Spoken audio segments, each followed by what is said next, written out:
Hey guys, I'm Rob Bass, and this is Comic Nation TV's only podcast about comics, The Caption Box. And this past week, DC showed off their new A-lister who is coming out of the closet. I use A-lister very loosely. So to help me out in this whole epic scale, which I want to just kind of talk about gay comic books, gays in comics, maybe gays who make comics, all over the place about wonderfulness of the happiness of life.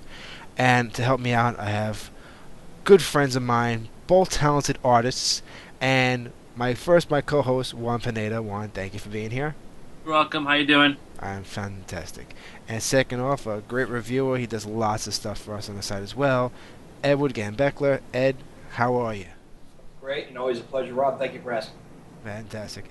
We might get Chuck Suffel in here at some point in time. Don't know, don't count on it. But if he does, there you go.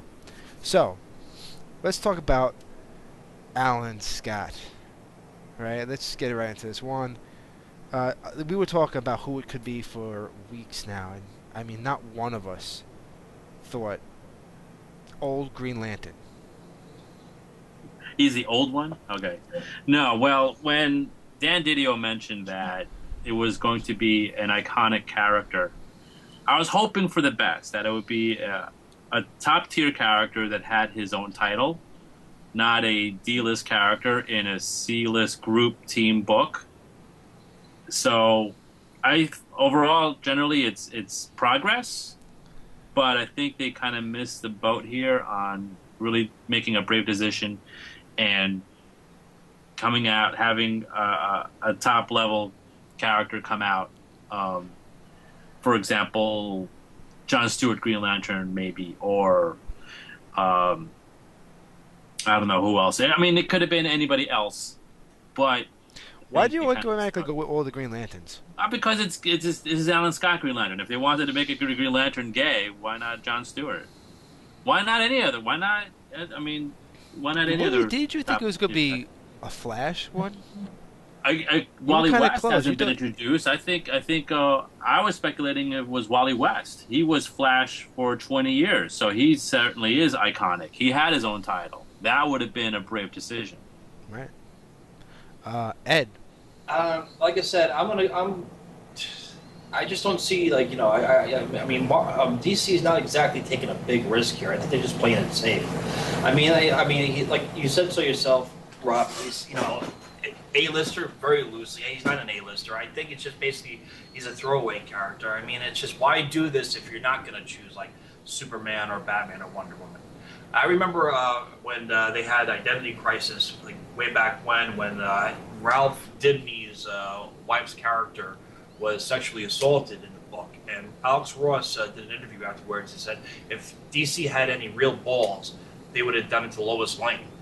I mean, basically, they want to make a statement, but they're going with the safest choice possible, in which it's a character, yes, it's a well-known character, yes, within the Green Lantern lexicon, but it's not exactly a character that's going to send shockwaves by the submission through the entire industry.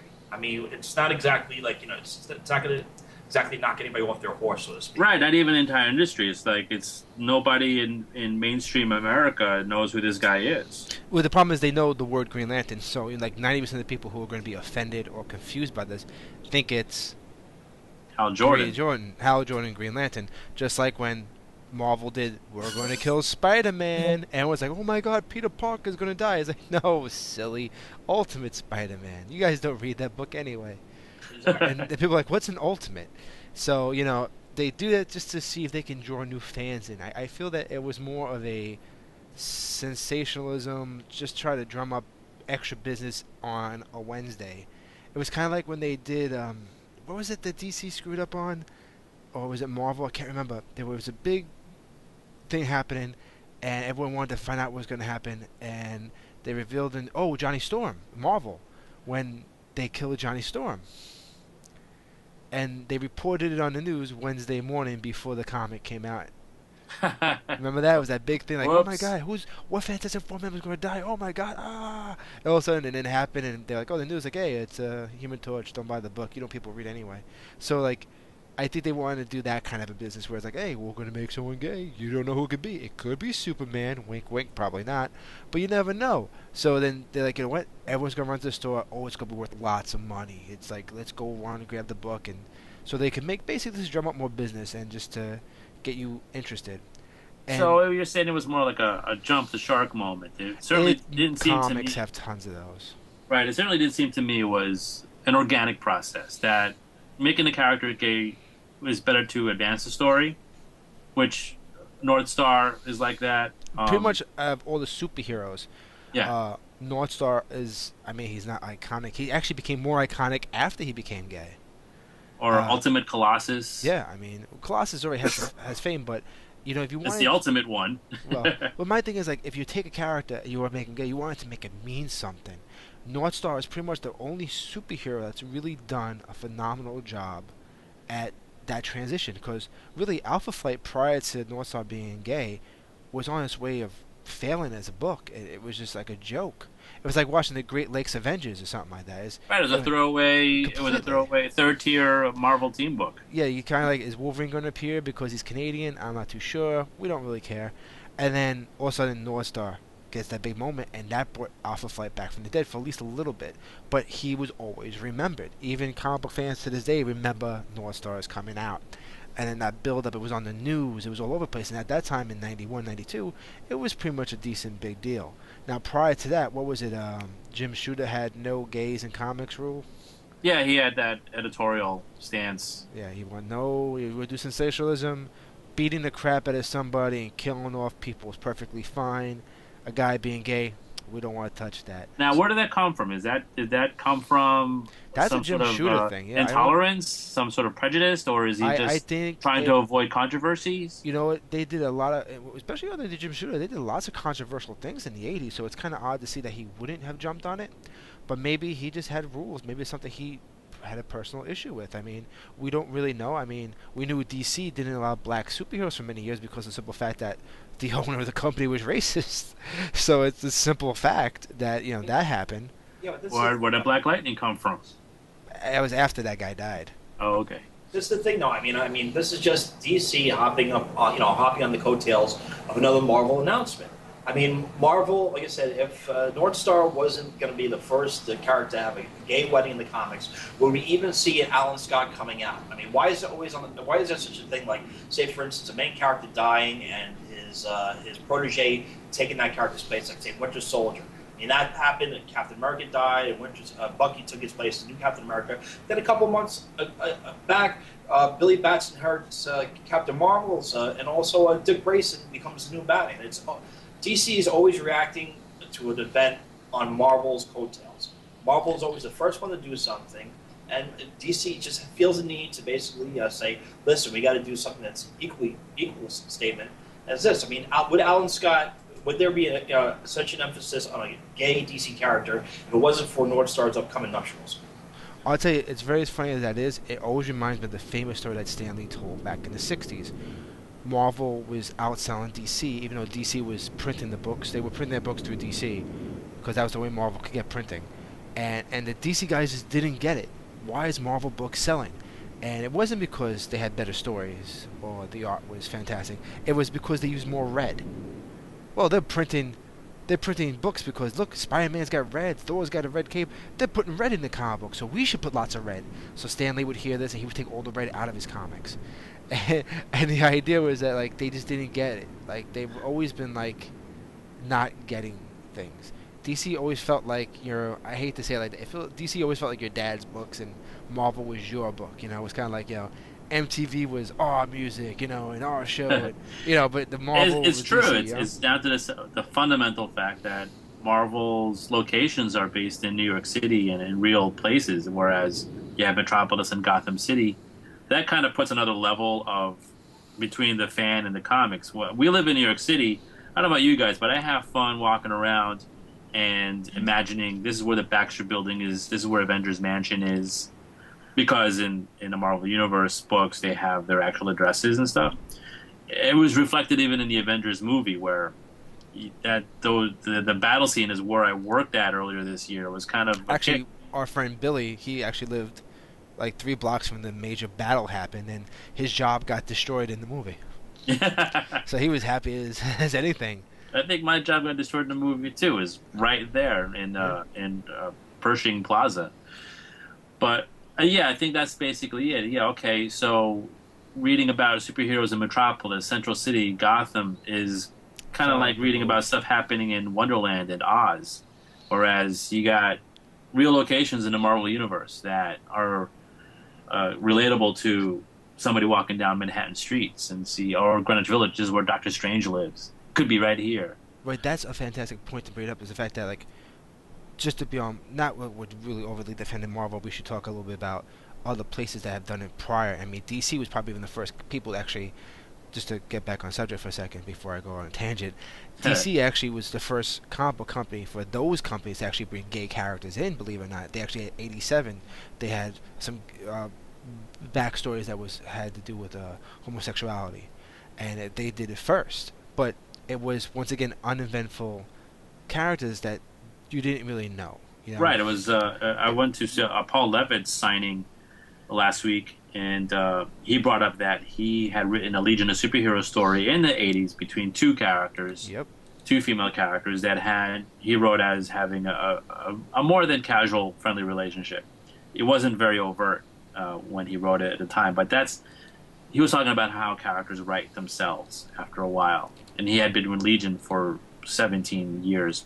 That's kind of how it happened. And then later on, it was, you read those stories, and they build up on that. And in the 90s, when you could talk more about those kind of relationships, somehow being a lesbian is more acceptable than being a gay homosexual male. It's a lot easier to talk about Black Cat, Catwoman, Mystique having lesbian affairs.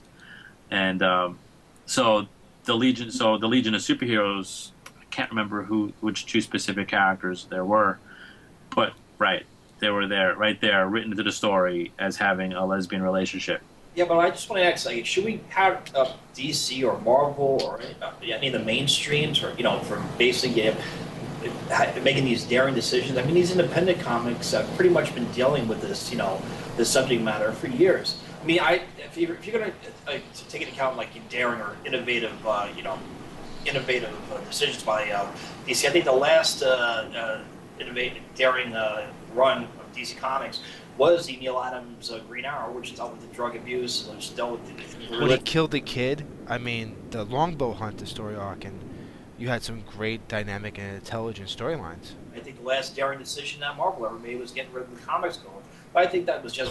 that was an answer to, like, just, See, when you think Ed is going to be a Marvel diehard, he goes and smacks him in the face, and the last daring they did was get rid of the Comics Code Authority. It's like, smack. Wow.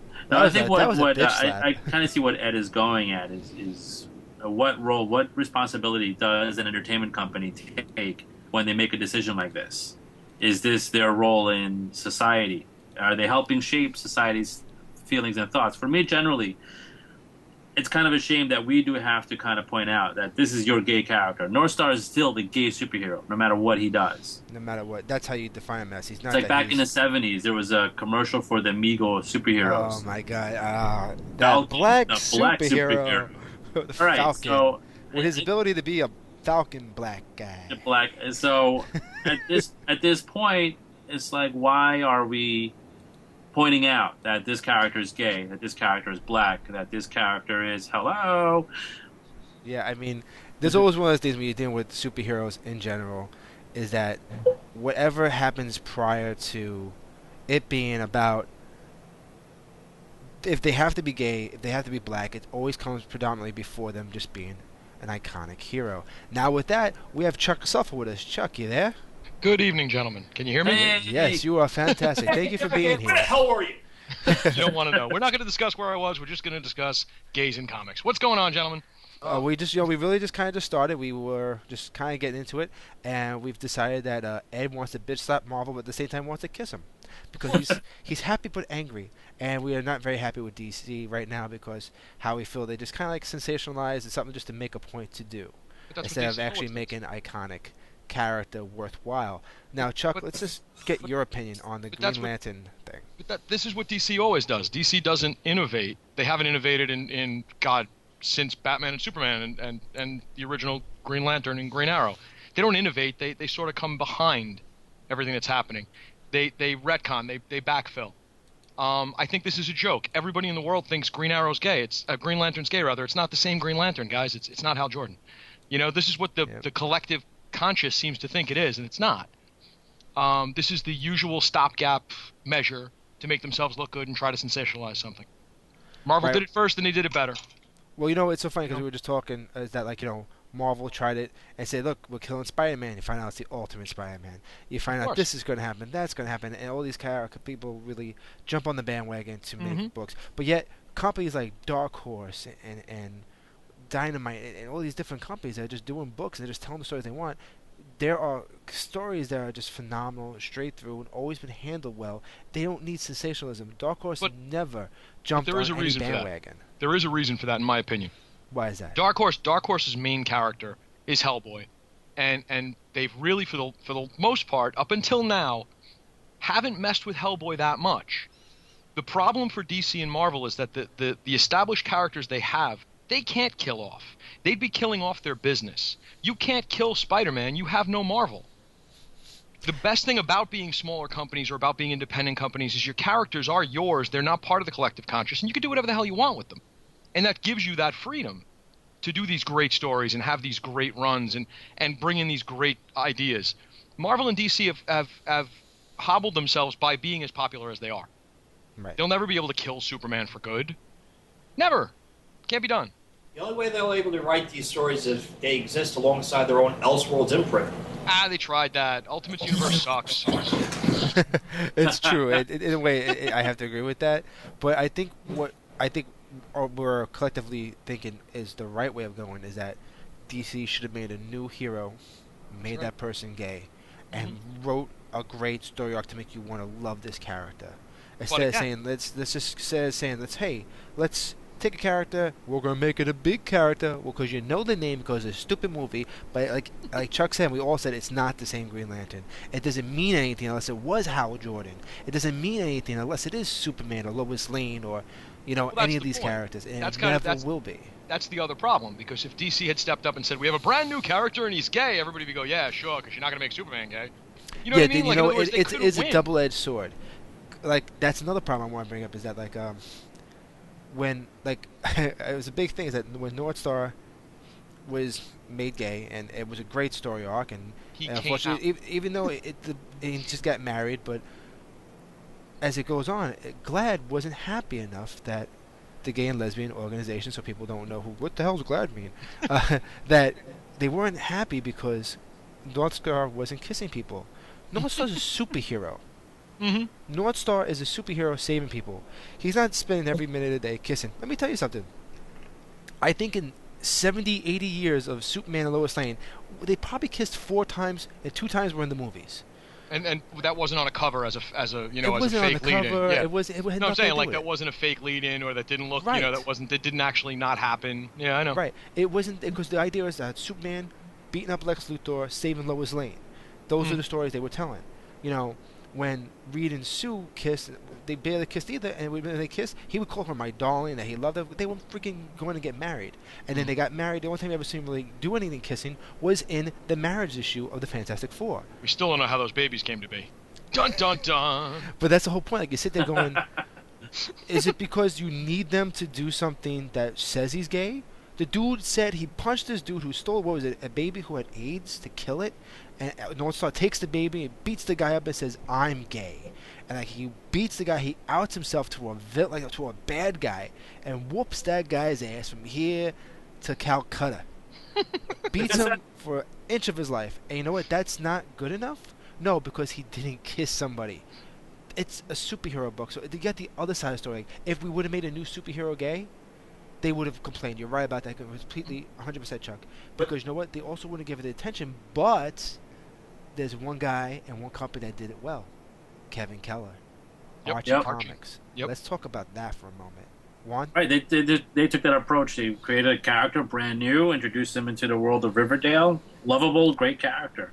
And not only that, he's keeping Archie relevant where Archie has not been relevant in almost 40 freaking years. I was gonna say in most of my lifetime, Archie was never relevant. You know, he was just No, last it was time fun. Archie It was was fluff. relevant, It was something was I like would read on the 55. toilet. Archie Digests were like, I remember most of the 80s and 90s, Archie Digests were reprints from the 40s books. Yeah. And nothing changed. So, and that's a big step. And I've told Juan this story, and I'll tell you guys on this podcast about it, because it shows the dynamics of where Archie Comics was willing to go and how they took the step. It amazes me because in the 90s I had written, Juan knows it, so it doesn't matter. He's going to go, oh, this story. But I wrote a story, and I was really proud. Oh, this story. Thank you. I was expecting you to do it. I wrote an Archie story where Archie and his gang deal with drugs in Riverdale, which has never been done before. And at that time, no one ever in Archie was like, Riverdale has the most strictest police force in the universe. You don't know that? Completely. But the whole point is, like, so Crystal, my wife, she was going to SVA at the time. One of the teachers was worked at Archie. Who is it? Amendola. Amendola worked at Archie, and she got in touch with him and talked to him, and he said, great, here's the number who you need to talk to and say I sent you. But I'm going to tell you right now, they'll never do it. And I asked Crystal, and we asked, like, why? He said, because no one touches Riverdale. Riverdale doesn't change since 1952. And I'm like, well, it's kind of disheartening, but this story is good. He's like, no, I like it. Go with it. So I went and I sent it, and they thanked me. They said, it's fantastic, but Riverdale, you never mess with. It hasn't been touched in years, and we stay iconic because Archie represents an innocent time frame. And I'm like, but Archie needs to be relevant. And so here it goes. And I did that was 95. And they finally did it 2 years later. They finally made a gay character. But it took them that long to make that plunge. But you have to give them credit. They finally did it, and look what it did for them. That's what I was going to say, because I've never bought an Archie comic. I've had them bought for me, but I never personally went out and bought an Archie comic. I just never did. You know what I mean? There was no need to. I mean, I could tell just by the ones that were purchased for me that there was nothing to read there. All they had going for them was Betty and Veronica do stuff. Betty goes on vacation in Venezuela, and Betty goes here. And I knew Betty and Veronica were never getting together, so you know. And that was never going to happen. And that would have been the only reason. Archie dropped the ball. They didn't go the way they should have. But that's the idea. But it's sad that Archie Comics takes that step and makes it work, and it worked to their benefit a million times. And here DC goes, and if you looked on Twitter the minute it came out, it was kind of like, oh, yeah, Green Lantern. Was it Hal Jordan? No, not at all. We're not going to get a movie where Ryan Reynolds is going to kiss another guy in Green Lantern outfits? No. Well, that explains the purple cape. I was about to say that was my favorite. One of my favorite comments was, "Wasn't he always?" You know, it's just like, I think like Comic Book Girl or something said that on Twitter. Ed. I mean, the thing about it is, like I said, they just. I feel that the reason why they're making this announcement plus the North Star wedding, I mean, it's because Marvel and DC feels under the gun because the same-sex marriage is a current subject theme matter now that's legalized. I mean, the only other comic book character I know who's gay or is referred to be gay was Ozymandias from Watchmen, but there was no big announcement. No. Watchmen is a type of book. Where that came, that's another big deal there. You talk about Watchmen came out and did that, and you saw it. The way he was drawn, the way he talked, the way he acted. You always kind of had that feeling that he was, but it wasn't his point because he was something else. Well, that's the thing. Type of guy. There was no announcement to go with that particular title saying that this character is gay. I mean, I don't know why they have to actually point out the fact instead of just release. I mean, to be kind of like nitpicky is because Watchmen was a miniseries. And this is an ongoing universe, also, it was creator-owned characters in a way. It wasn't like they took what was originally Alan Moore was supposed to use? What company was where the Charlton Comics. Blue Beetle is Night Owl, and of course the question was Rorschach is a question. Captain Atom is Dr. Manhattan. Right. So, but it was if it would have been those characters, maybe something would have been different about it. But it wasn't. It was his own characters. His own world, you could do whatever you want. It didn't matter to DC as long as the book sold. Plus, the fact that he was homosexual was secondary to the character. Yeah, that was just a characteristic. It wasn't anything that drove the story. Right. Which is somehow the way it should be done. This is what I wanted to bring up. That one of the points for me in this, that one of my dogs in this race is the fact that I read X Factor. Been reading it for years. X Factor's had gay characters in it for years. Yeah. It's a mainstream Marvel book with characters that have been around forever, and they never had a Well, problem. you're talking about X Factor being mainstream Marvel. It is. book. That's like saying Alpha Flight's a mainstream Marvel. book. No, X Factor up to a Alpha degree. Flight- Once all the Alpha Flight main is original done- X-Men left that book, that was like secondary, third. Oh, Peter They're David tertiary. I mean, ever. really. But look at the Midnighter from the Authority. I mean, that's another book. Well, Authority did it Authority. well. Authority always had the idea that they were going to do that with their book. You Right. knew it. You saw it in the characters, and they had the balls to do it ahead of a lot of people. And, yeah, but it was already the years 2000 something when that book came out. But not only did they have the balls, but they never, they didn't feel the need to have an announcement, like have this big media event for another character's sexuality. Yeah. I don't understand why Marvel and DC have to go this route. Well, because they're Marvel and DC. Exactly. It's just the way it is. They any little thing they're gonna do. They want it to they want to bring that money into you buying the books. Like we said earlier, before Chuck came on, was that hey, you heard Green Lantern's gay? Well, go buy the book. Go find out for yourself. Now you go. You don't want comic book stuff. I have to bring this up because it's something that actually bothered me today. I had a couple of friends on Facebook who I actually defriended because of an event, because of the Green Lantern event, right? I look on Facebook. They don't read comics. They don't even know where a comic book store is at all. They don't go. They don't buy their kids comics. And the person wrote, "Oh my God! I just found out Green Lantern's gay. The news said it. Now I have to be careful what my kids read." Yes, you're a parent. You should watch whatever your kids read, No, whatever your kids everything your watch, kids read. whatever your kids listen to, how your kids dress. That's called being a parent. But if it bothers you that much, you don't have to worry about it. Your kids can't even read. They're morons. You don't have to play video games and run around in dirt, all right? You're doing that stuff, and here you are complaining about a comic book. Your kids are not reading those comic books because they're not in the candy store. There's no comic books in the candy store. You have to go to a comic book store. Your kid is not reading the comic books, and I know they're not reading Green Lantern. And you know what? She was probably thinking it was Hal Jordan, just like everybody else thought. Oh my God, Green Lantern's gay, and the news says Catwoman's a lesbian. Where am I supposed to go? The moral corruption of my kids. I'm like, done. I'm done. And then another person responded with some filthy comments. I'm not even saying it on this podcast. I refuse to say it. But basically, to terms of cursing, defamatory statements about gay people, cursing, destroying America, cursing, defamatory comments. Do you think Destroying that's why American DC kind of went this safe route with kind of a backstory character that is not really that relevant? He's a supporting cast member. Well, here's the worst part. The fact that they made it a Green Lantern and no one's going to actually back check it, just like what we were talking about, I think before we started the podcast, was about when Denny O'Neil talked about when they killed off Robin. No one knew it was Jason Todd. They all thought it was wonderful little Dick Grayson. No one knew that Dick Grayson became Nightwing. They all thought it was the same thing, so it actually backfires. And in this way, now their parents are going to be watching the cartoon shows on Disney XD or wherever they show DC Cartoon Network. Cartoon Network. And they're going to be like, oh, you can't watch this. That kid's gay. It's like, how do you know? It's not that green. You don't know which Green Lantern it is. You don't know. I say something interesting. Make Jimmy Olsen gay and make Clark Kent like the object of his affection, and Clark have to deal with it within the workplace.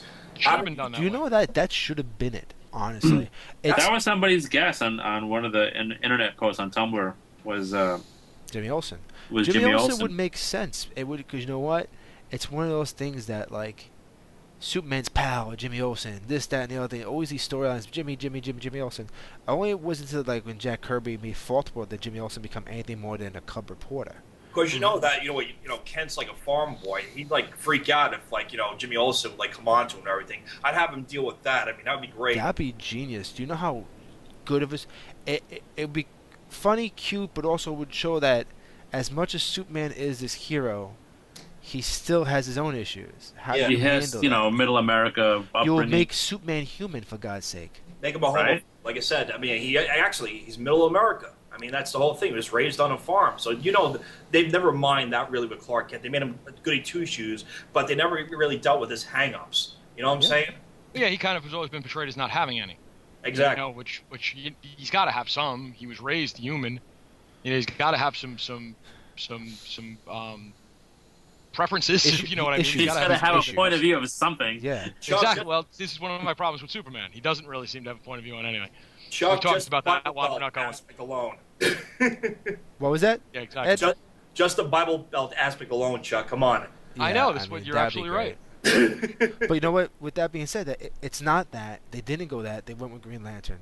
Now, over the years, since the '60s, '70s, matter of fact, even in the '30s, Mutt and Jeff, and there's always kind of like Milton Caniff actually had gay characters in there, in the comic strips, and I think for better or for worse had outed characters as being gay. And Doonesbury comic strips have been doing it a lot longer than comic books have, and that's more mainstream because that's in your daily newspaper. Mm-hmm. Comic books always seem to be way behind in other media. But how does a newspaper strip get away with that? Because everyone would always, when they think of newspaper strips, they think of Garfield and Odie and Well, it depends Dennis on the what Menace. market. It depends on what market they're Well, for syndicated better or for in. worse is actually Wait, syndicated in a is lot of Odie books. gay? What were you saying? What? No, I'm just saying that usually everyone thinks about those comic strip characters. They don't think about Right. books like Doonesbury, for better or for worse. Well, Even Doonesbury is a Gasoline political Alley cartoon. handled subject matter. I mean, Gasoline Alley, it was a big deal when they brought African American characters into the book, into the comic strip. It's Well, it's as just- Juan just said, though, Doonesbury is definitely a forward left wing, forward-thinking Right, exactly. left wing kind of comic strip. They're going to do stuff like that. Right. For better or for worse, that's sort of more in the Family Circus vein. Well, They're no, Canadian, for better, though. for better Yeah. or for worse, what they've done, they've always been ahead of everybody else. For better or worse, has aged in real time. Mm.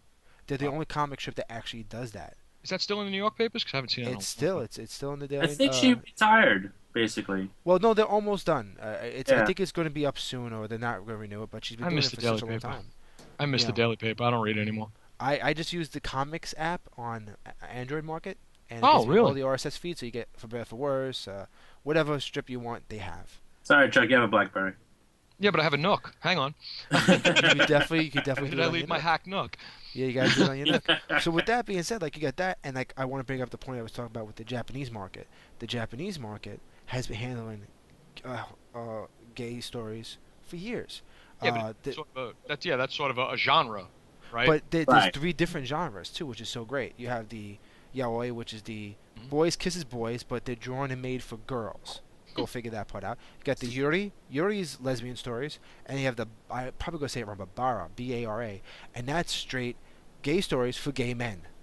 And they were Now, published hang on, in the like other one was Yuri. 1970s. Yuri was Y-U-R. What is Yuri? Where is that? Where am I finding that? Y-U-R-I. You can Sorry, find it. go ahead. Everyone knows the yaoi because the yaoi is a little more popular. It's because lots of teenage girls in America are actually getting into that yaoi books because they've always been popular for teenage girls in Japan about boys, and the boys are kind of drawn kind of effeminate, and it's kind of like more like romanticized stories. It's not really realistic. It's just over It's not sensualized. pornography or It's not anything like pornography. You're not gonna find No. really nudity in yaoi. You're gonna find, that. It's but not really. characters. It's two people having a in relationship. love, and actually it's like a love story. It's pretty much Right. very, very, very cut and dry. And Yuri is the girl, is the lesbian version of that. But Bara, it's like when they started having gay magazines for men in the early '70s in Japan. They needed, every magazine in Japan has manga in it. So you buy like a car magazine, you're gonna find like a manga in there about cars. It's like race car stories or whatever. It's gonna be in there. So you buy a magazine, you're getting comic books. That's why Japan rocks, because they have comic books and everything. So you had gay magazines for gay men. They had gay stories, and they were pretty mainstream. They weren't afraid about that, and they've handled that. And look how they are over there compared to what we are over here. We can't even handle we can't even handle a Green Lantern who doesn't even matter being gay. And these Green guys are Lantern, dealing no with one's heard stuff. of before. Yeah. But that's also a part how culture is. And a guy like Osamu Tezuka, he created every genre you imagine are from him. The idea of that famous, if when you watch any kind of anime or cartoon, you see like that famous Joan of Arc kind of story where it's like a girl dressed up as a guy, or you look at the anime character, it's like, is that a guy or a girl? I don't know. It's because of Princess Knight. That's something that Osamu Tezuka created. It was about a girl. It was a Joan of Arc story. She wasn't allowed to be in charge. She had to be a boy, so she became a boy to be in charge. And they took that idea and ran with it. And it's acceptable. That's why a lot of boys in Japan sometimes look very effeminate, very girly. It's popular because that's part of their culture. Over So here, you do that here, you get the crap beat out of you. So what's it going to take to bring that over here? Oh, it'll never happen. It just won't happen. It's just something. As long as we are 50 states and we have so many This different society has to stop pointing out that a certain character is gay. Right. It Yeah. doesn't matter if you're gay. Is your story good? That's why when we talked about Brokeback Mountain before the podcast, it was like an okay story. But why it was so popular is because it was a gay story. Actually, the movie was about two guys who cheated on the one guy cheated on his wife, and the other guy was a jerk, and he was a jerk about it. That's really what the story was about. The guy was cheating on his wife. She loved him and cared for him. And he was going out. I'm going out camping. He's my friend. We'll be back I'm going next. fishing. You never bring back any fish. Yeah, exactly. You never bring back any fish. But we could joke about that. But the idea is, it's truth. It's like, and that was the plot. And Glad was very proud of that movie. But you shouldn't be proud of that movie because the guys were doing. You want to be gay cowboys? That's awesome.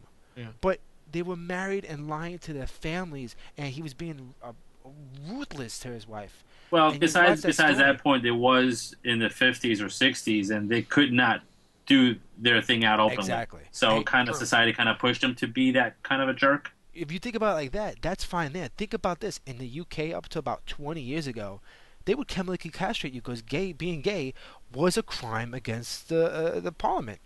You would be chemically castrated. Alan Turing, great mathematician, scientist dude. Yeah. They found out he was gay. You're going to go to jail for 80 years or you chemically castrate yourself.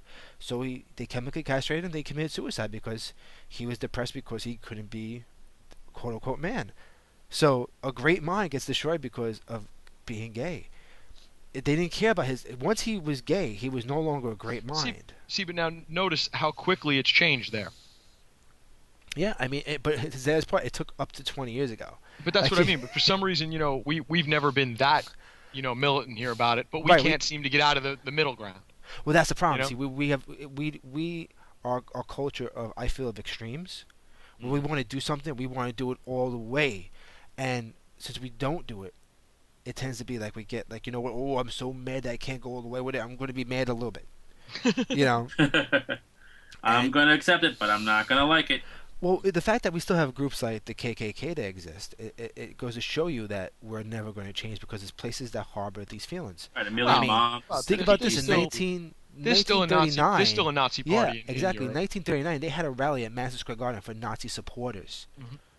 And they maxed out the place. So think about that and just stop right there. And then your mind has to go, 1939 is 2 years before we actually got involved in the war. Mm-hmm. Wow. Right? So that was then, and it hasn't changed much now. The Million Mom organization back in the early 90s. Yeah, exactly. They're not even 1 million. It's like 200 of them. And they're all in the Bible Belt. And on top of that, they used to have an organization prior to that, before they had the internets, and they went after Neil Gaiman for his story. In Sandman, he wrote a story, and it was like a gay character. And he was doing some how you say the terminology right? A positive outlook on gay. Homo supportive, homo erotic, homo. Don't try. It's okay. I don't know. We know what you're saying. It's okay. You know what I'm going for. Yes. Sure. Good gay, not the bad gay. So no bad or good gay people. There's only bad or good people. There's always bad or good people. So he wrote the story, and then they attacked it not for like what else. There was a lot of stuff in that story, but they attacked the story just because of the gay undertones. And you're like, really? And so that's what you got out of that? Yeah. So when the Million Moms said, "Oh, this Green Lantern is gay. That's it. Facebook, we're going to destroy you." Brah. And it was like Neil Gaiman was like, "Wait a second. This is the same people that attacked me back in '91. It's the same 10 people, really." And the same thing that happened to them. They actually went after J.C. Penney when they picked Ellen DeGeneres, and the exact same thing happened then on Facebook. So many people came out. Well, so many people came out in support of Ellen DeGeneres that they shut their page down for a week. Exact same thing happened this time. I got so angry. They set the page. We went to Bible camp this week, so we couldn't handle the page. But I thought there's 1 million of you. One of you couldn't handle the page? Liars.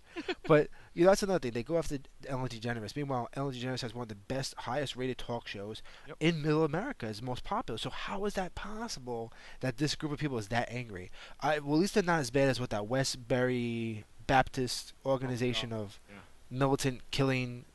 They're so bad, that Westbury group, that the KKK calls them hate mongers. Right. Well, how KKK scary is that? Wow. KKK calls them hate mongers. Okay, hang on. To come back on track for a second. So what does this mean for comic books? Are we going to see 1,000 more gay characters in the next 15 minutes? It's not going to happen like that. And over the course of the last 25, 30 years, with books like Love and Rockets and all these great underground books. Companies like they put out books that came from American Splendor to Ghost World, and all this Strangers in story. Paradise. Yeah, Strangers in Paradise. So many great stories that are being told, positive stuff about gay people. Rachel And- Rising. Right. Not I mean, necessarily more attractive. there's so many positive gay characters that are good to look at, and the books are well done, but they're always in underground and independent markets. There's a high school in New York City. It's like it's a school for gay.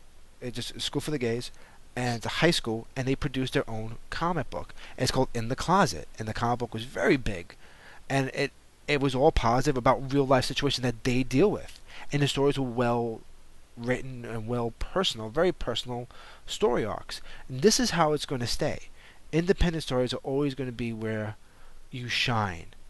You know what? Imagine if American Splendor was done by Marvel. You think, talk about Harvey Peacock, talk about how he stole the jazz record from his high school disc jockey days, is going to be a good comic book? Like, it would never work. They wouldn't have produced it. Right. It wouldn't have worked. But here goes, and then all this time later, I don't think it would ever happen. Chuck, what do you think? No way. No, that had to be an independent. That's the whole point.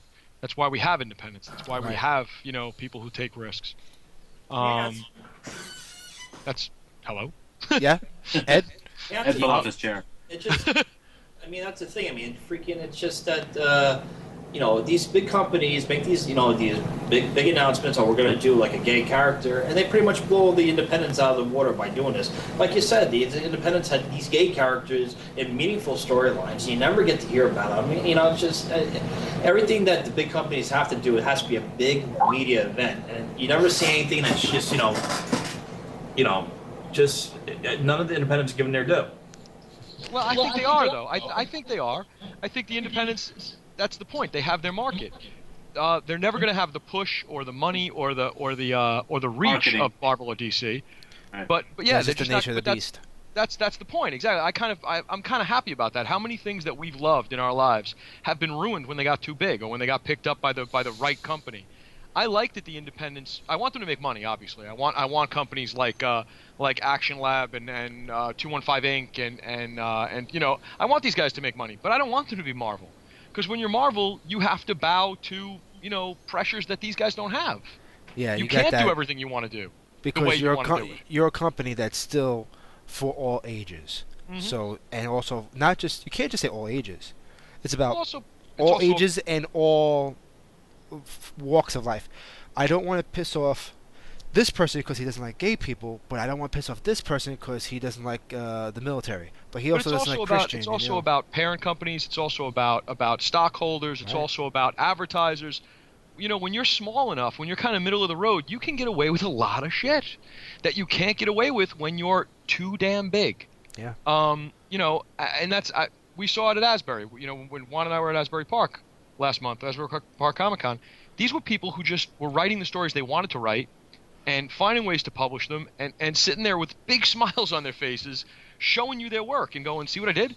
Because they were able to do that. The guys who we know that work for bigger companies didn't seem as hungry or as happy or as into it. Even the fun guys, even the guys we like, still aren't. And I think that's why, like, Jamal, who's a great pro, is kind of dipping his toe in Yep. doing some independent work, trying to find something, I guess, a bit more satisfactory. Look what Jimmy Palmiotti did when he jumped on Kick-Ass. Mm-hmm. Right? I mean, that's something you never thought he would do. Mm-hmm. I mean, Well, even though it's Jimmy's a whole different guy. he He's a whole came different in, ball he of was wax, he born really is. in Marvel, just like Jamal was born in DC, really. And here they go into this, and then Jimmy comes out and he does Kick-Ass, and you're like, really? No way. He would never do a book like that. And he did it. You start looking around. I'm thinking about gay characters that are portrayed in a very decent and funny and positive outlook. Think about Scott Pilgrim and his best friend. His roommate. Right. He was like the king of all gay. He was king gay. he got dudes that were supposed to be straight and made them gay. Like, he was the man. You know what I'm Maybe saying? sleeping on top of Scott. That'd be Yeah, great. exactly. All in bed with Scott. But you see, that's an independent book can get away with those stuff. Independent movie, and it could do it, and no one complained about it. And that's It why was we're just saying fine. support your local. I remember Rupert Everett. I remember Rupert Everett a few years ago was trying to develop a gay James Bond character that he would portray. Nice. He could pull that off. Yeah, but now it's what he's in his 50s now, Yeah. and he can't. And not, I guess it didn't go anywhere. I mean, that would have been a great idea. I would have watched that. Out of Well, it's one of those things like but Give it to Alan Cummings. He can still do it. oh yeah, right. That'd be great. here's one of those things about this stuff is that you're looking to find, if, in the undertone of the story, it's still a James Bond character. Yeah. Yeah. You're adding when you add gay elements, you have to really think, what are you adding? When Where- you're a where- superhero character, it's about being a hero. When Supposed you're to an be, yeah. independent story, you can talk about your personal life. That's where gay, straight, religion, a book like Mouse about the Holocaust. These stories can only be told like that. You can't do it as a Again, major comic book. Superheroes I'm sorry, don't need to I be that. disagree with you. My tertiary favorite, X Factor, deals with all that stuff. It really Yeah. does. You got to X pick up Factor's a that great book. book. It really deals with religion. It deals with politics. It deals with I mean, it's a wonderful book for that stuff. It's Marvel's like dirty little secret. They talk about everything. They handle everything. It's really well done, and that's why I just sent you a position Right. on that. Right. It actually beat out a lot of New 52. Well, stuff. that's because that stuff is garbage. No, but the point is that stuff is selling. You know, whether it's garbage or not, it's selling. There are some good there's some good stuff out there. You just got to find it. Okay, but I also wanted to bring up a couple of points that I kind of washed over earlier. We Green Lantern, they outed Alan Scott as being gay. That Marvel did the same thing where they said, "Hey, let's bring back the Rawhide Kid, the comic book that hasn't existed since like the 1960s or the early 70s," and they made him gay.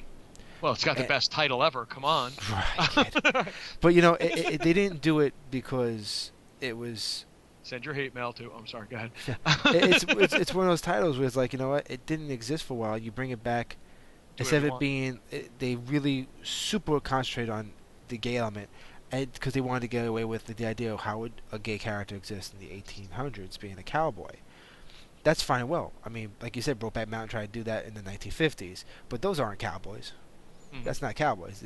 Rawhide Kid is a cowboy. He's a 6-gun shooting Yeah, cowboy. When Brokeback Mountain happened, Tom Mix was already dead, and he was the last of the Cowboys. You know, There you you go. know, you're sitting there going thinking to yourself like, well, okay, so did they do that for sensationalism? Did they try to make the book work?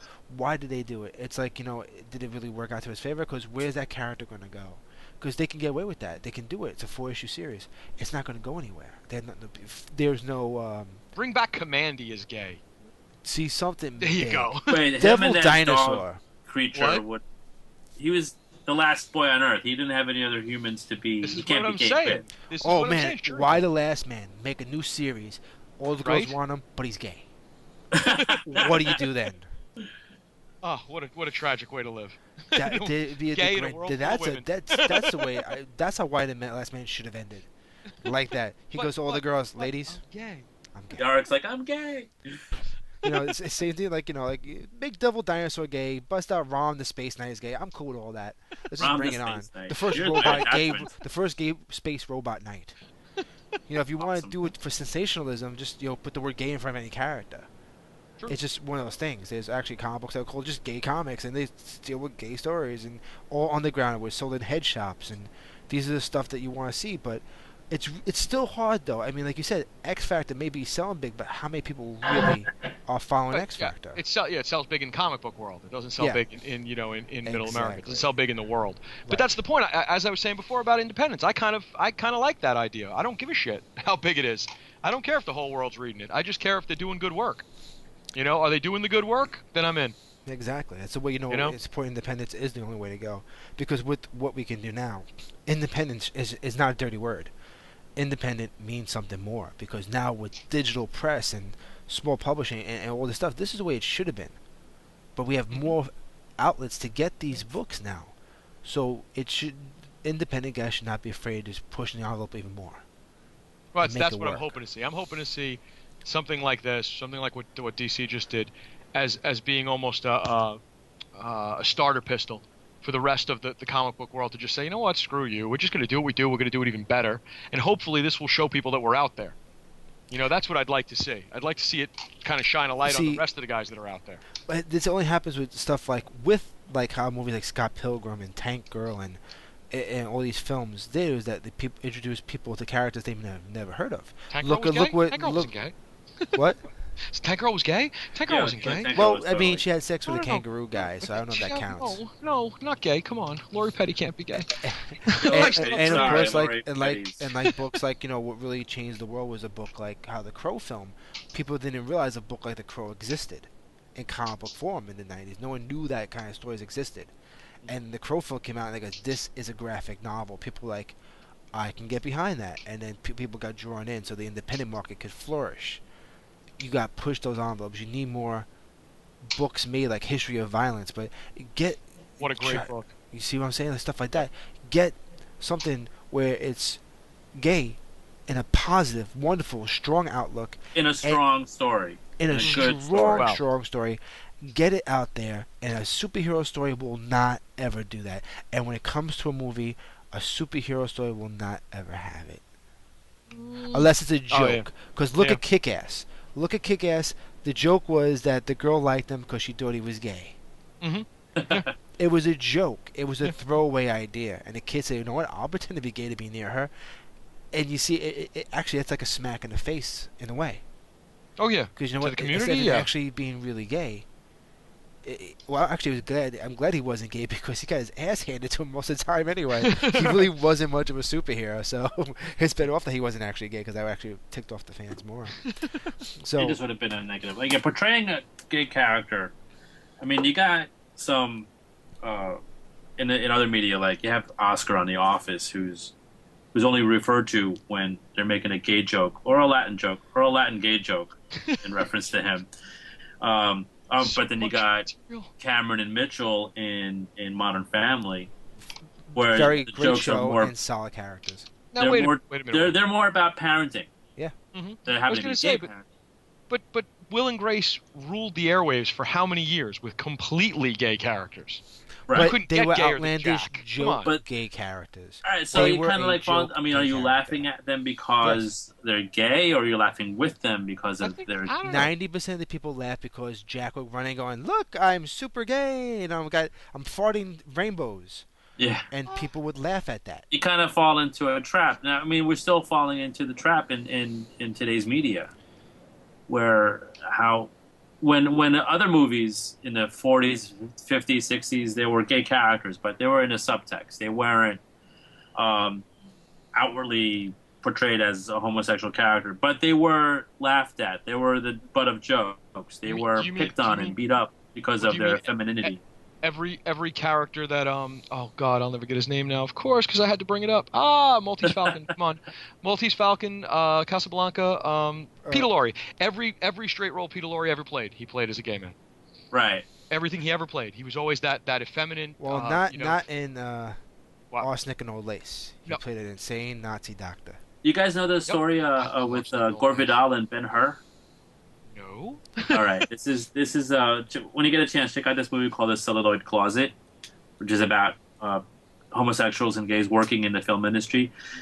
Gore Vidal says that in Ben Hur, he wrote the character that Stephen Boyd played.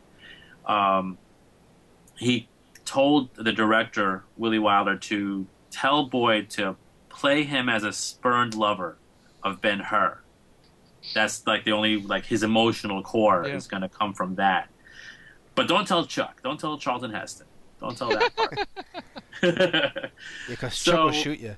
So you kind of see that when we'll go back and watch the movie, and you kind of see when the characters are reunited, and Boyd looks at Ben Hur kind of longingly, like, I really want you. And Heston's like, hey, how's it going, Ben? How are you? That's It's Well, they did one that, of those things. You're You know what? But you're right, though, they did that a lot. They did that a lot. Think about Rebel Without a Cause. right. I mean, that was Sal Minio's whole role was looking at James Dean like he wanted to have him or be him. You didn't really know which. See, then you cross that fine line with characters, even in comic books and stuff, where it's like you have the two characters that are supposed to be on par with each other. One's always more jealous of the other. And you always wonder, are they jealous of them because they want to be them, or they are in love with them? Every time, Look at Frodo and Samwise. definitely something like that. But for me, like, I always think about it with you guys probably don't know because you guys have no clue about it. Is Dragon Ball Z? And there's a character called Vegeta, and Vegeta hates Kakarot. He hates Goku, and he talks about Goku more than he talks about anybody else, and how he wants to beat him up and touch him a lot. You think, like, he doth protest too much? Is that what you're saying? he goes out, he over the tops it. You know what I'm saying? And you sit there going, "Wow, is Vegeta? Is does he like Goku?" Like, you sit there going, "I think he." Well, might. when you got shows like Xena that kind of introduce and are aware of that kind of subtext, And and there Xena, are I don't people think look for it. Xena never started out like that, and ended up becoming that because the populace of who was watching the show Right. wanted that. Damn So it straight I did. changed. Well, you know what? The biggest joke about everything is still, Mr. Roper, if I may say, is the Three's Company thing. Like, you know, that's what people think gay of. Like, you know, Jack Tripper's pretend gay is so over the top gay, and it's funny to laugh at. Ha ha ha! Funny gay stuff. Wait, Roper or Furley? They both did it. They both had a problem. Remember, it was both landlords had a problem with it. Yep, that's right. The rules were when Jack moved in, he had to be gay or he couldn't live there. Furley it was Furley always- was the running from the implication, like scared running. Like, oh my God, he's going to Roper touch was my the- penis, and then he ran Roper away. Roper was the sneery, you know, yeah, you're not like a man kind of thing, kind of reaction, which was actually worse in my opinion. Yeah, But it's like, Roper was- hey, Roper pasty was cakes, like- and he looks at the camera Yeah. and smiles like, yeah, yeah, you see what I exactly. call him? Yeah. You see what I call that used to gay annoy guy the gay? shit out of Yeah? me. Yeah, That really that's used the to annoy me. But that's the point. It's that's how people see it. That's why we say we talk about Will and Grace. We're laughing at, not with. I don't think so. I don't know about that. I don't necessarily agree because there were other gay characters besides Jack on that show, and they weren't all played for the laugh. You know, they're best friends. They had a gay couple that were best friends. They had, you know, Will was not originally written to be gay, but was played as gay. The pilot You know? episode, he was in love with Grace. Grace was supposed to get married, and she doesn't get married. And Will's like, "Yay, I get to be with her." And it was like, "We don't like this show like this. Make him gay." And be like, "All right, you're gay now." Well, fine. What? Don't ask her to repeat it. I want to make sure I can make money off of this video in the podcast. So let's make sure we have no copyright material behind my podcast. Oh, Thank well, that's you. back on the comic book front. God. You're probably not reading Superbia, even though I wrote a great review for it. But Grace Randolph outs two of her characters immediately as a plot device, and it works really well because it's the trope that everybody always wants to see happen. You know, it's the Batman Robin idea, not played as Batman and Robin, obviously, but you know, that idea of the superhero and a sidekick being gay. But what I like is what she really addresses is not so much that as the fallout, because the superhero is married, and he's part of a team, he's part of a Justice League team, and there's a lot of fallout when it comes out. And she's really addressing it well. I mean, a lot of the stuff is played for a joke in the book, but she is definitely addressing a lot of stuff. See, you have to sometimes sugarcoat the point. The meat and potatoes. Well, Yeah, that's the thing. it's I mean, worth the meat and potatoes. Oh my lord, what was that, Ed? in Garth Ennis, like I said, he lampooned Batman and Robin. Like I said, he did an alternate take on Batman and Robin in the Pro, and he does a couple, you know, side swipes at the Boys, where he takes like a Batman-like character and a Robin-like character, and he basically hints on that they have, you know, that they're gay. Yeah, but this was straight out like the wife walks in on them having sex. This was Oh, great. completely out there. Superbia didn't pull any punches with that. See, a book like that can get away with that. Mhm. See, that's Cool. that's once again, that's the thing. You know, DC and Marvel, on their mainstream titles, can't get away with these things. Very rarely. They have to be very careful how they do stuff. It's a funny joke because I was watching Conan O'Brien, and he was talking to the guy from Walking Dead. And in the first scenes they do, like, he's supposed to be having sex with his wife, the girl in the woods, and you can't thrust, but you can show his butt naked on TV. That's okay, but you can't show him having sex, but you can pretend to have sex. He says, I'm on set, my first day on set, with my co-actors I'm going to be filming with for the next couple of years. We're fully naked in the woods, and the director's yelling, no thrusting, stop thrusting. So this is not a gay couple, this is straight. So, and they're still having issues of how to handle it. So in comic books, this is stuff that if TV can handle it, comic books will never, especially mainstream comics, especially a company that's owned by Disney and a company that's owned by Warner Brothers. That's right. Yeah, no, That's what it boils down to. Stand still. We use a shaky cam technique. There you go. It's like they're having sex in an earthquake. How does that work? Is this Cloverfield? What's going on? Where's the monster? Show me the monster. Sorry. Put the monster back in your pants. All right, so let's just Send your hate kind mail of too. Yeah, I'm sorry. let's go around and just final thoughts on this. Let's go with Chuck because he came in late. Chucks. My final thoughts. I don't. I said this to you before the podcast. I don't really think this matters in the scope of gay relations with the world. I think it's nice that they did something. I think it was too little, too late. And I say go out and buy X Factor if you want to see a good book that handles it. Juan? Victor and Shatterstar. That's right. Also, shout out to Wiccan and Hulkling. Yep. Thank you very much. Teen gay. Gotta love that. Yep. Great stuff. One of my favorite books the last couple of years. Children's Crusade. And because of that storyline, too. Disappointing ending. I Disappointing loved ending. it. I didn't read the end. I'm going to stop where I am at issue 9. Good idea. Well, sorry to interrupt. You were saying. All right, thank you. All right, so I agree with you guys. DC, A for effort. I think you could have made a bolder choice. It is progress, but it's a tiny half step forward in how homosexuals are portrayed in media.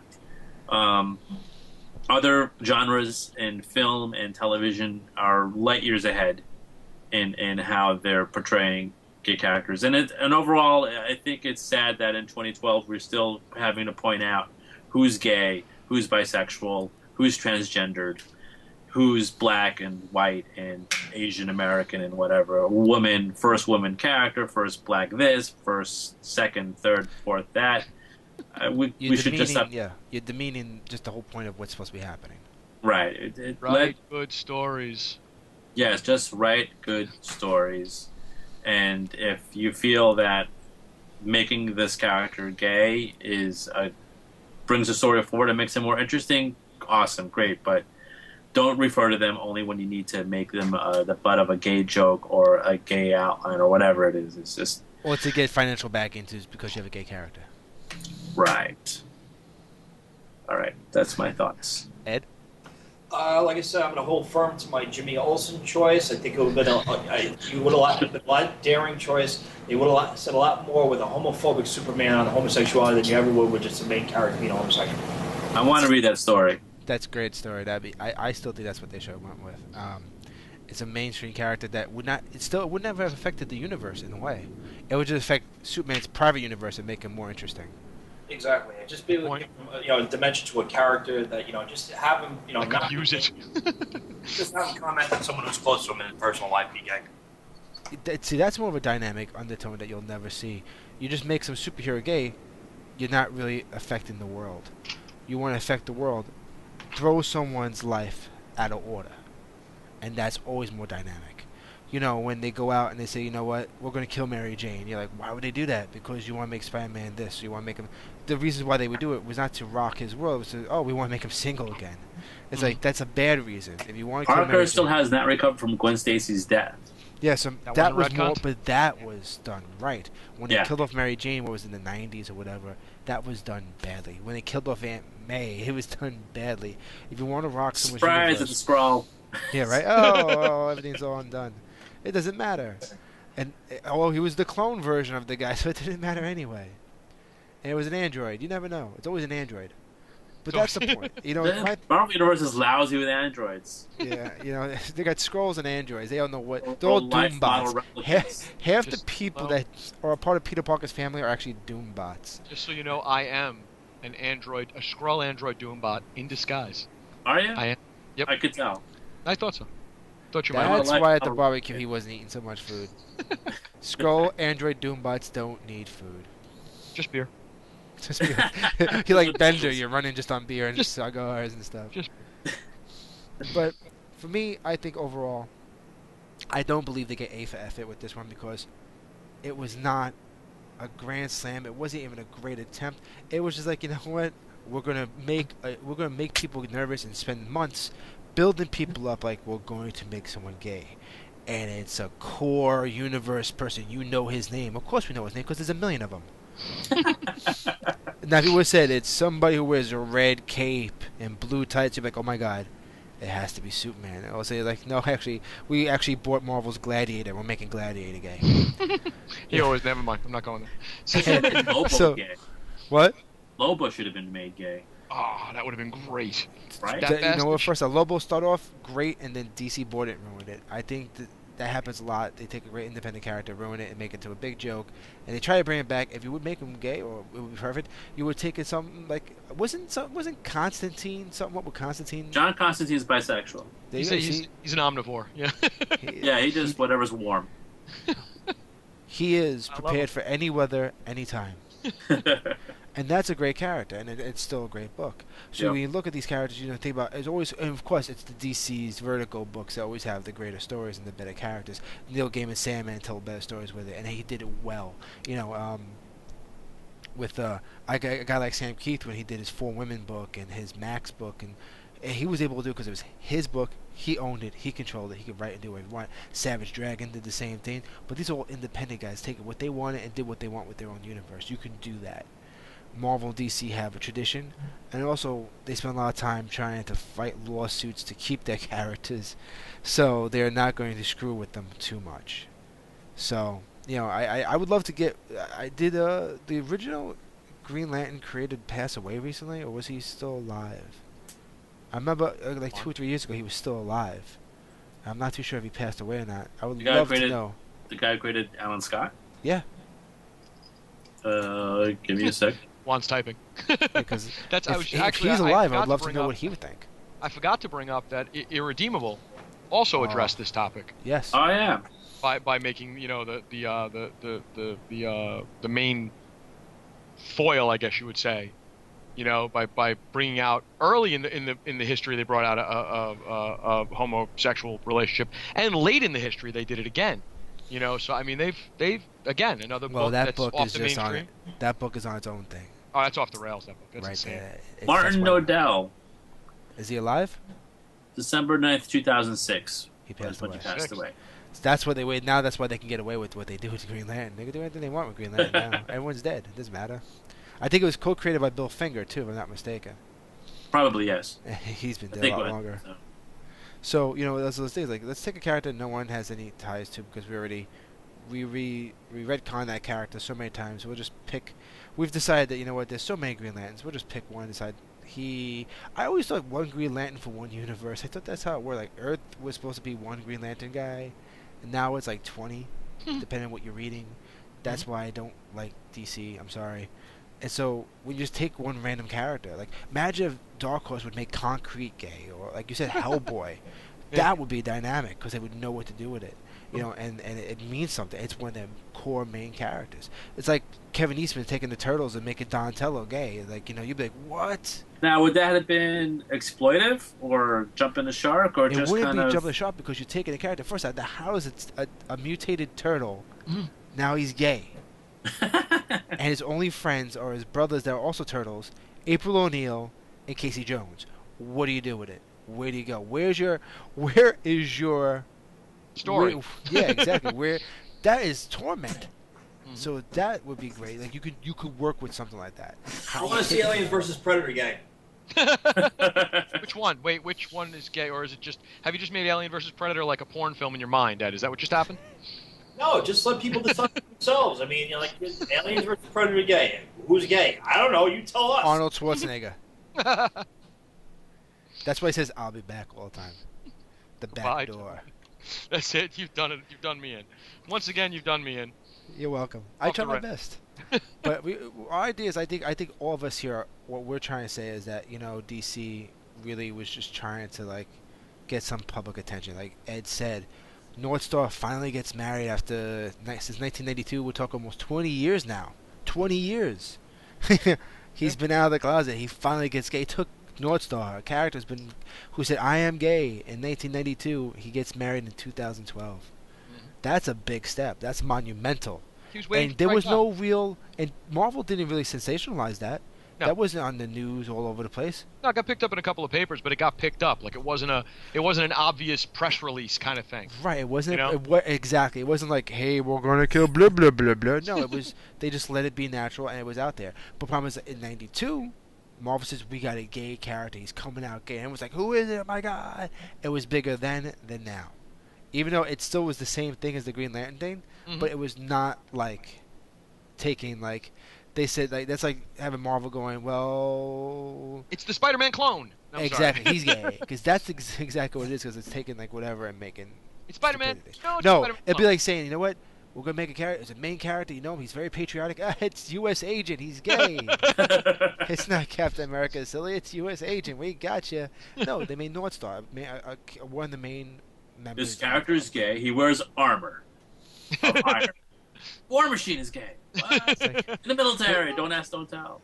You know, that's the point. Like they're doing this type of thing, and when Marvel did it, it meant something. And here it is, 20 years later, they followed up. I mean, yeah, it took them a long time, but they did it. They made it relevant. He got married, and that's a big story plot. And they could have made that the big, like they could have, Marvel could have jumped on the bandwagon like, hey, Archie Comics got Kevin Keller. Hey, guess what? Northstar's getting married. Yeah. We're doing it. Yes, we were the ones that did before Kevin Keller did it, but they didn't do that. That means that somewhere in the hierarchy of Marvel marketing, someone was smart enough to say, no. Let them just do it. Yeah. Don't blow the trumpets. Just let them get it done and see where it goes. Because you know these guys all know what each other is doing. They all know it before we do. You know Marvel knows what DC is doing and DC knows what you know that. Right, because on a kind of independent creator level, they hang out. Exactly. I mean, there's friends. no way these guys didn't know what was going on. So Marvel was even just back smart in the enough 60s, to let it come out. Stan Lee used to go golfing with someone who worked at DC. And they knew everybody who talked to each other, so it's like we're enemies. Like, but when I was at the book signing with Paul Levitz, he would telling these stories about hanging out with Stan Lee, and they both worked for rival companies at the time, and so there's a lot of cross pollination going on. Well, you just go back and forth. You're doing a job here. You're doing a lot of artists and writers too are doing it now too. So it's they just talk. They don't have like a hardcore rivalry. They're not out to like. Yeah, and not anymore. It's all like kind of like let's just make money. And this ain't the Yankees Red Sox. I'm sorry. What it really is more, it's about like where the rivalry goes. It's with the parent company's movie versions. Yep. Yeah. That's where the modern comic book rivalry is. It's like DC's got to make a movie that's got to trump the Avengers. Ain't gonna happen. Wait a minute. Somebody's making movies? Who made movies? There are movies about these guys? Really? Yeah. Shit. Last time I saw it, it was the 1966 Marvel superhero show, and Thor on the Hulk was the last thing. Thor, when he was on the Hulk TV show, that was the last. I thought that was Avengers. Bill Bixby got to touch the Thor's hammer with no problem. Now I thought. See, that wasn't controversial at all. The fact that I remember that crap. Oh, that was great. Thanks. So. Let's Thor just, had a furry vest. Thor had a furry vest in that show. It's hysterical. I have that DVD autographed by Lou Ferrigno. Oh, you must watch that. That's a party night. That is a party night. Nah, you'll never get me to have to watch that. Oh, the Daredevil one was pretty cool. We are making you the watch Trial of the Incredible Hulk, Yep. I liked. Yep, we got to get That's the same DVD set. Rex Smith as Daredevil, he should have gotten his own show. He could have busted out a whole bunch of Pirates of Penzance songs. I would have went He nuts. got his outfit from the sporting goods store. Eddie, clean the apartment. We're coming over. I just wanted to go street walk just once. Come on, we gotta night. Come on. All right, guys, that's it. Let's just do this right. And let me say, I want to thank you guys for being here, and thank you guys for listening to this and putting up with us. And we really want to hear your opinions on what you think about it. And honestly, we want to know. You can leave comments at, if you listen to this on YouTube, you can leave a comment there. Blip, if you watch Alternative Minds, there. Pop Culture Network, go to the forums. Wherever you're hearing our podcast, let us know if you're hearing on Chuck's site, or if you want to post it to Twitter, you want to ask us questions, say statements, you want to hate us, or whatever it is, let us know. You can always email me at rob@Alternative Minds, or whatever you want to do. We want to hear what you think about this. The subject matter means a lot to us because we love all aspects of comics. And I think everyone in America really should do the same. Because if you want comic books to stay around, you need to support all comics, not just comic books you think you like. And with that, I want to say to Juan, thank you. Juan, pimp your stuff. All right, man. Follow me on Twitter, Juan C. Pineda. And from there, I post links to my Tumblr blog and my Blogger blog and my Blogger blog and that stuff. So, yeah, that'd be great. Thanks a lot. Ed, pimp your stuff. Just follow me home. Ed's got a Twitter account. What's your Twitter name? At EFG72. Not that he ever checks it. You also have a Tumblr too, Ed. I do? Yeah, you do. Remember Eddie Gambler? Oh, Eddie Gambler, yes. Check that out. Or you you don't do just anything go on these things. You know what? Just go alternativeminds.com. Exactly. You get to read most of the stuff is there. Yeah, you can also find Eddie's articles there. That's a great place to find Eddie's stuff. He's written some good stuff for you guys. Yeah, he did. Chuck? You can find me at whatyoureading.com. And you can email the hate mail to Chuck at whatyoureading.com. I love to read it. And you can find me on Twitter at Chuck_Suffel. And, yeah, that's probably the best way to find me. Also, Thanks for having me, Chuck, Nick. and also Chuck just started a video series on Lego toys with his yes. daughter Rebecca, which is funny. I have a daughter Rebecca. His is older, so we have to figure out Rebecca 1, Rebecca 2. We'll figure it out. Thing Yes, 1, that's- Thing that's- 2. We'll figure it That's what out. you're building. That's That's all what that's you. right. What you're building. What you're It's- building, You Lego can find it toy. on YouTube. You can fit it on Blip. Yep. And check it out. It's really cute and well Thank done stuff. And Thank alright, you, guys. thank Remember always comicnation.tv, alternativeminds.com, MINDZ. You can follow me on Twitter at altminds, MINDZ once again. Follow all the stuff we do and just let us know what you think. And until next time.